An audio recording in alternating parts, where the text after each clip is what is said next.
Estaba en otra ciudad, reunida con un cliente importante, cuando mi teléfono sonó. Respondí, creyendo que era algo urgente. Pero la voz de mi esposo al otro lado era fría. Cruel. Me estoy divorciando de ti. Ya vendí nuestro apartamento.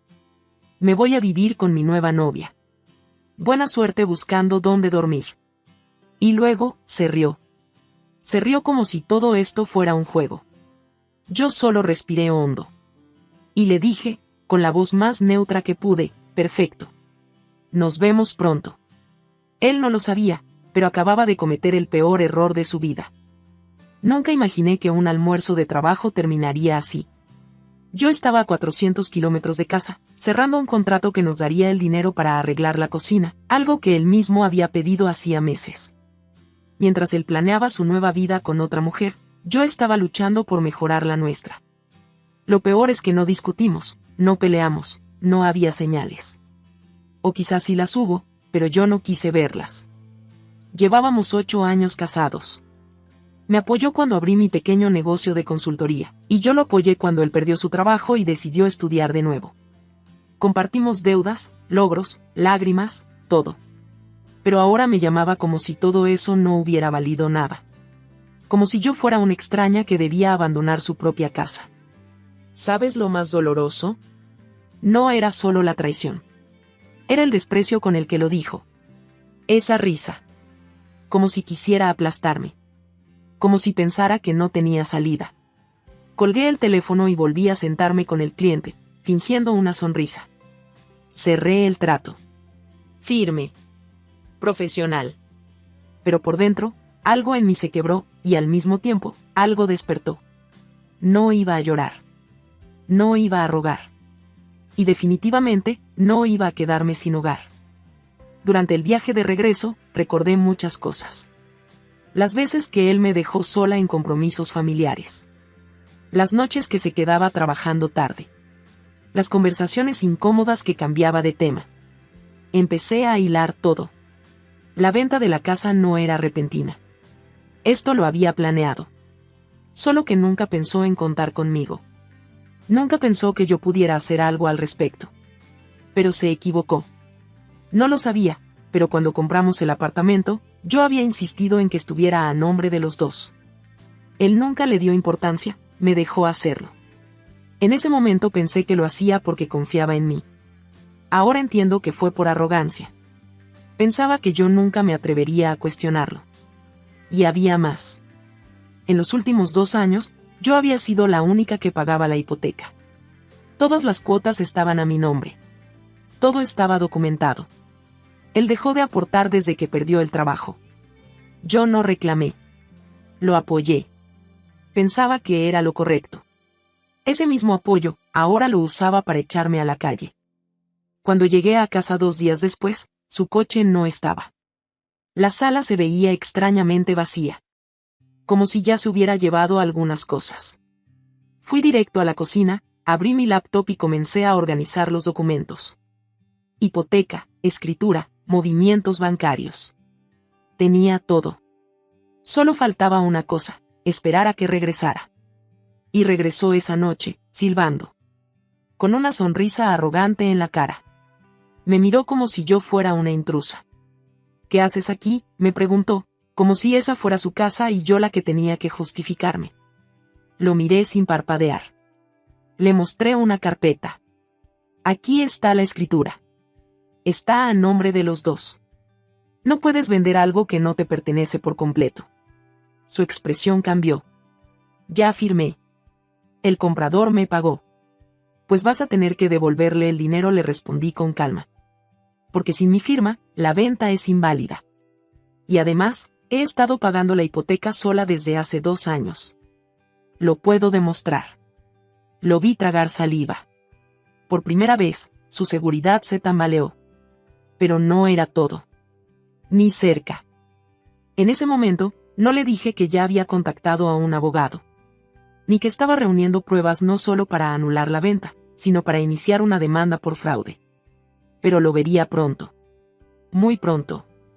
Esa noche dormimos bajo el mismo techo, pero en mundos completamente distintos. Él seguía creyendo que tenía el control. Yo ya sabía que no. Y mientras él dormía como si nada, yo trabajaba. Hablé con mi abogado esa misma noche. Le envié todos los documentos, las transferencias, los correos, incluso las capturas de pantalla de nuestros chats donde él me agradecía por pagar las cuotas. Esto es fuerte, me dijo mi abogado. La venta es inválida, y él podría enfrentar consecuencias legales si el comprador reclama. Pero si quieres algo más sólido, necesito pruebas de que lo hizo con intención de perjudicarte. Yo ya las tenía. Solo que aún no se lo había dicho a nadie. Un mes antes de esa llamada, mi esposo había dejado abierta su sesión de correo en la computadora de casa. Fue una casualidad. Yo no soy de invadir la privacidad de nadie. Pero algo me llamó la atención, un correo con el asunto contrato de reserva, nuevo departamento. Lo abrí. Y ahí estaba. Todo. Estaba comprando otro departamento a nombre de su nueva pareja. Una mujer con la que al parecer ya tenía una relación desde hacía más de un año. Y no solo eso. En el correo también estaban conversaciones donde le decía a ella: no te preocupes, ya casi saco a la otra.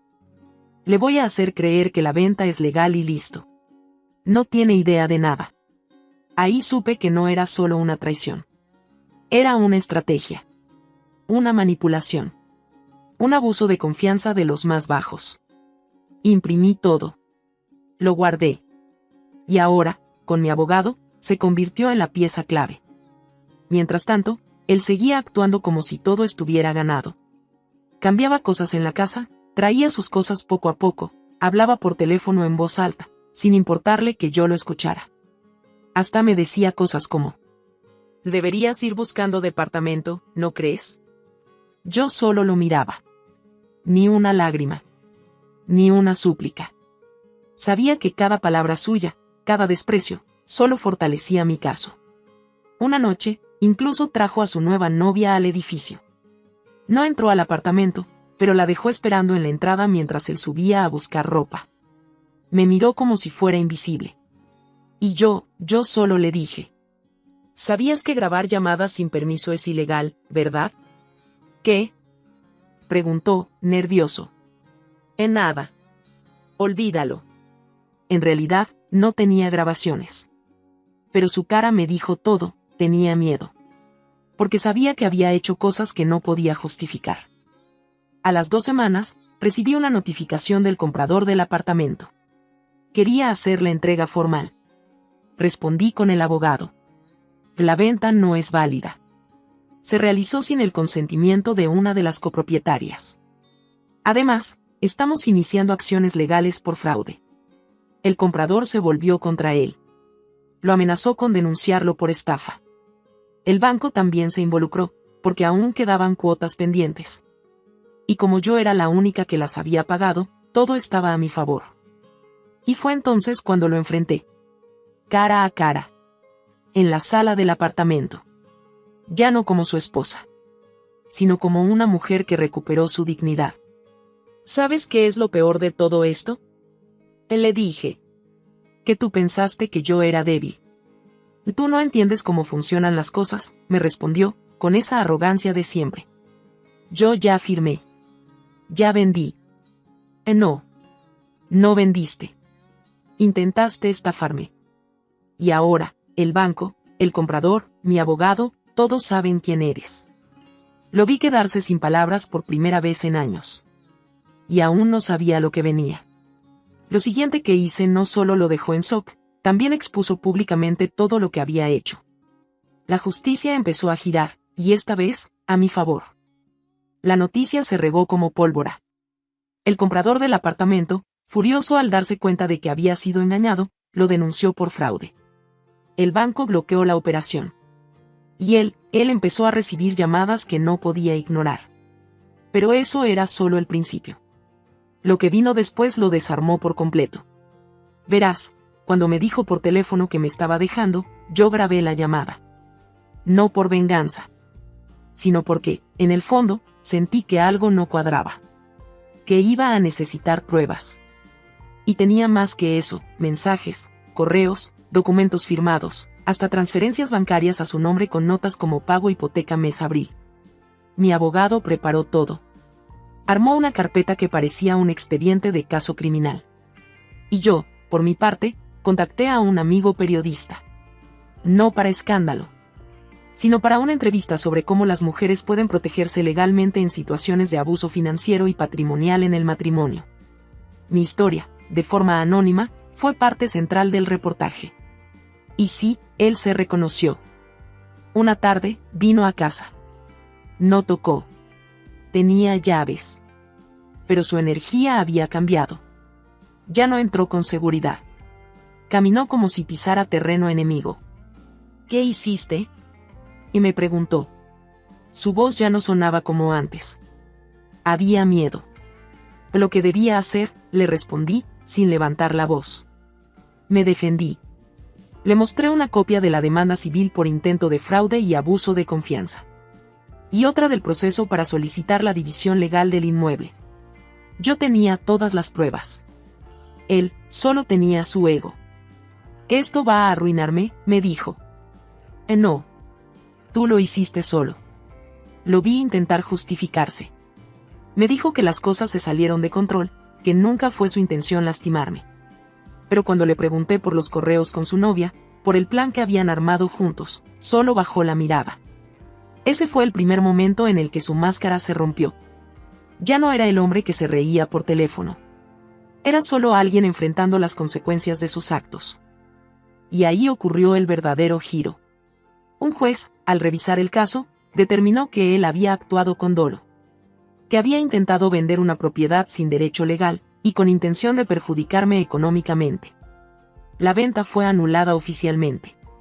El banco lo incluyó en una lista de riesgo crediticio. Y lo mejor de todo, yo obtuve el 100% del inmueble. No por venganza. No porque yo lo pidiera.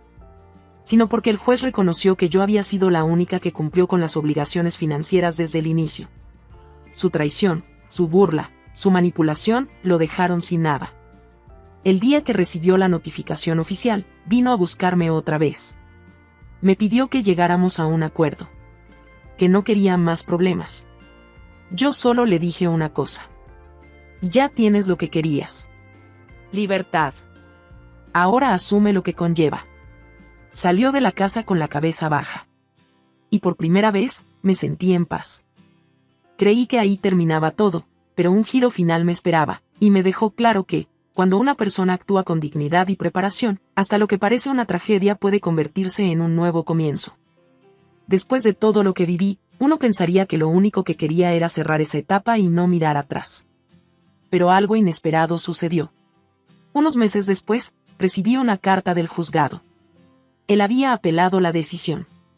Decía que se encontraba en una situación económica complicada, que no tenía dónde vivir, que yo me había quedado con todo y que eso no era justo. ¿Justo? ¿Eso venía de la misma persona que intentó dejarme en la calle mientras él empezaba su vida con otra mujer? Mi abogado me dijo que podía responder de manera firme, pero también estratégica. Así que lo hicimos de forma impecable. Presentamos los mismos documentos, las pruebas, los pagos, y una carta mía donde explicaba, sin rencor, lo que había pasado y cómo me vi obligada a actuar. Fue la carta la que hizo la diferencia. El juez no solo rechazó la apelación, sino que lo sancionó por usar el sistema judicial para revictimizar. Fue una victoria legal, sí. Pero más que eso, fue una victoria emocional. Porque no tuve que destruirlo para salir adelante. Solo tuve que mantener mi dignidad, confiar en los hechos, y dejar que la verdad hiciera su trabajo. Hoy, la casa sigue siendo mía. Pero lo más importante es que recuperé algo que había perdido sin darme cuenta durante años, mi voz. Transformé mi experiencia en una lección. Ahora colaboro con una fundación que ayuda a mujeres a proteger su patrimonio. Enseño a otras cómo leer contratos, cómo guardar evidencias, cómo no dejar que el amor les nuble el juicio financiero. Supe por conocidos que se separó de la mujer con la que me engañó. Que tuvo problemas legales y que incluso perdió otra oportunidad de empleo por su historial de fraude. No me alegra. No me da gusto su caída.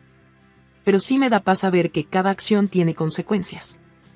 Y si estás viendo esto, y alguna vez te hicieron sentir que no vales nada, que no tienes salida, que estás sola o solo contra el mundo. Recuerda esto, a veces, La mejor venganza es el silencio acompañado de preparación. La justicia no siempre llega rápido.